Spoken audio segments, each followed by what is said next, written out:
कि mental health की जो समस्या है वो वास्तविक है और इसके दो प्रमुख कारण हैं अभी। पहला तो फोर्स्ड कंज्यूमरिज्म और दूसरा डिक्लाइन इन विजडम। तो अध्यात्म और अर्थव्यवस्था दोनों ही इसके कारण हैं। जिन चीज़ों की हमें ख़ास तौर पर यूथ को कोई वास्तविक असली ज़रूरत भी नहीं है, उनको कंज्यूम करने के लिए, उनको ख़रीदने के लिए एक तरीके की छिपी हुई सटल ज़बरदस्ती की जा रही है हमारे साथ, क्योंकि हमारा जो इकोनॉमिक मॉडल है वो पूरे तरीके से ग्रोथ ड्रिवन और कंजम्पशन ड्रिवन है। तो हर आदमी को कहा जा रहा है ये खरीदो ये खरीदो, उसके ऊपर तमाम तरीके के दबाव हैं। उन दबावों से आपकी जो डिज़ायर है, जो आपकी कामना है, वो प्रवोक होती है और वो पूरी हो नहीं पाती है। जब वो पूरी नहीं होती है तो वो दिमाग पर कई तरीके के असर डालती है, जो कि मेंटल डिजीज़ के रूप में सामने आते हैं। पहले क्या होता था कि एक आदमी के पास अपने मन को शांत रखने के लिए और अपनी कामनाओं को संतुलित रखने के लिए विजडम का सहारा होता था। लेकिन अभी पिछले कुछ दशकों से जो लोगों का रुझान है वो अध्यात्म के बिल्कुल विपरीत गया और इन बातों को मान लिया गया है कि ये पिछड़ेपन की निशानी है और इस तरह से। तो ये दोनों चीज़ें एक साथ काम कर रही हैं कि एक तो आपको ज़बरदस्ती कंज्यूमर बनाया जा रहा है, आप में ज़बरदस्ती डिज़ायर प्रवोक की जा रही है, और दूसरी ओर आपका जो विजडम कोएफिशिएंट है उसको ज़बरदस्ती गिराया जा रहा है। इन दोनों ने मिल करके लोगों के दिमाग पर काफ़ी बुरा असर डाला है और वही चीज़ हमें देखने को मिल रही है। आप ये समझिए ये बात जेन्युइन ही है, हाइप्ड अप नहीं है।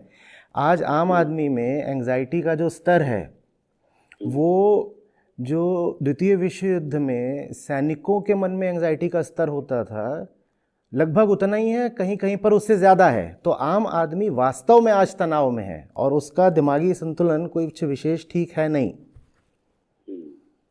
राइट। तो इस चीज को एक बैलेंस बना रहे, आप इस पे क्या कहना चाहेंगे इस बैलेंस के लिए, अगर मैं एक शॉर्ट में लोगों को बताना चाहूँ? देखिए, सबसे पहले हमें देखना होगा कि क्या हमें वास्तव में चाहिए और क्या पाने के लिए, खरीदने के लिए हमें समाज द्वारा छिपे या प्रकट तरीकों द्वारा मजबूर किया जा रहा है। क्योंकि आप अगर एक ऐसी चीज़ को हासिल करने में अपनी ज़िंदगी लगा रहे हैं जो सचमुच आपके काम की नहीं है, बस आपको ऐसा बता दिया गया है, पढ़ा दिया गया, आपको कंडीशन कर दिया गया है कि ऐसी चीज़ें अपनी ज़िंदगी में लाओ, नहीं तो तुम्हारी ज़िंदगी किसी लायक नहीं। तो ऐसी चीज़ों को हासिल करने की दौड़ से आप थोड़ा हटें और वास्तव में कौन सी चीज़ें हैं जिनसे आपको आनंद मिलेगा, जिनसे आपके जीवन में सरलता आएगी, हल्कापन आएगा, उन चीज़ों को पहचानें। ज़िंदगी को जानने समझने में थोड़ा वक्त दें। अच्छे साहित्य का, अच्छे लिटरेचर का आप अध्ययन करें और इन चीज़ों से आप व्यर्थ की दौड़ से भी बचे रहते हैं और जो चीज़ें ज़िंदगी में होनी चाहिए सचमुच, उन चीज़ों को ज़िंदगी में ला भी पाते हैं और फिर बेकार का तनाव और झंझट ये सब ज़रा दूर दूर रहते हैं। जी, आजकल जैसे वर्क लाइफ बैलेंस का भी एक टर्म बहुत यूज करते हैं। वर्क लाइफ बैलेंस है, काम है, प्रेशर है, ट्रैफिक है, चीजें हैं।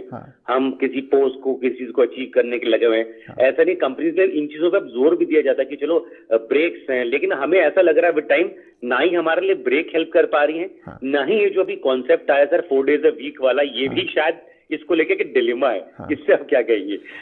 देखिए, अगर आप ऐसा काम नहीं कर रहे हैं जहाँ जो काम की प्रकृति है, जो नेचर ऑफ वर्क है, वही आपको संतुष्टि दे सके, तो ऐसे काम को आप साल, 6 महीने, 2 साल तो किसी तरह ढो लेंगे। लेकिन इस काम के साथ आप ज़िंदगी नहीं बिता सकते।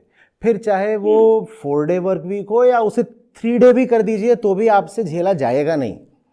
क्योंकि काम ऐसी चीज़ तो है नहीं कि 2-4 महीने करके उससे निवृत्त हो गए। काम वो चीज़ है जो आपको अपनी ज़िंदगी के अधिकांश हिस्से में करना होता है। तो सबसे पहले जो सिलेक्शन ऑफ वर्क है वो किसी बाहरी ताकत के या रुझान के, किसी ट्रेंड के प्रभाव या दबाव में न किया जाए। बहुत सोच समझ करके फैसला किया जाए कि ऐसा कौन सा काम है जिसको मैं हफ्ते में 7 या 8 दिन भी कर सकता हूं, मुझे फिर भी तनाव नहीं आएगा।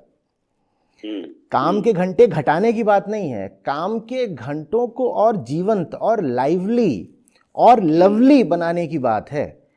काम बिल्कुल सही। के हाँ, काम के घंटे कम करने से क्या होगा? काम तो ऐसा होना चाहिए कि उसमें आप कहो कि मैं 24 के 24 घंटे भी लगा रहा हूँ तो भी कम पड़े और मुझे लगे कि काश दिन में 25 घंटे होते मैं और काम कर पाता। इसी तरीके से जो पर्सनल लाइफ है, पर्सनल लाइफ में भी आप किसकी संगत का चयन कर रहे हैं, आप पर्सनल लाइफ की अपनी परिभाषा ही क्या रख रहे हैं, आप अपने पर्सनल घंटे व्यतीत कहाँ पर करते हैं, इन चीज़ों पर हमको ठहर करके ठंडे और शांत दिमाग से पुनर्विचार करने की ज़रूरत है। सिर्फ इसलिए कि पूरी दुनिया एक ढर्रे में जी रही है, सब लोग एक तरीके से चल रहे हैं, हम भी उसी तरीके से करियर का चयन करें या हम भी उसी तरीके से अपने पर्सनल डिसीजंस लें, बिल्कुल भी ज़रूरी नहीं होना चाहिए।